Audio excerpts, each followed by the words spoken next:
morning. It's Sunday. This is Guru's Tech Bytes, episode 119.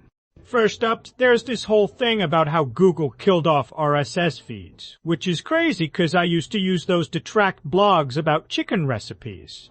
But Google just swooped in and shut down their reader, so now I gotta manually type in web addresses, like some kind of caveman.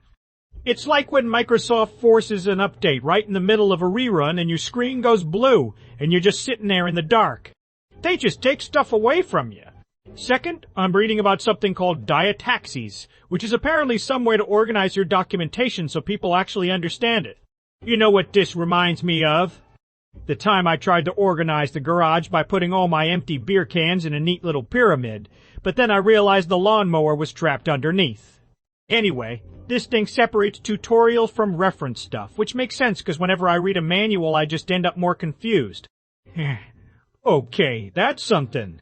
Third, there's a new AI video thing called Sidence 2.5, and I guess it makes moving pictures out of nothing. I don't really get how a computer just knows what a dog riding a skateboard looks like, but I'm into it.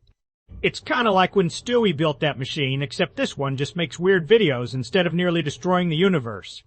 Although, knowing my luck, I'd ask it to make a video of me winning a pie-eating contest, and it'd probably spit out a video of me on the toilet.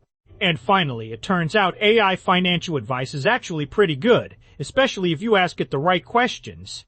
So I asked the computer how to get rich quick without doing any work, and it told me to invest in a diversified portfolio, which is just a fancy way of saying buy a bunch of stuff. Lois says we can't afford that because the insurance bill is due, but I think the robot knows better. It's still better than taking advice from Quagmire at the dog track. That's your Daily Bite. Have a great day. Until next time.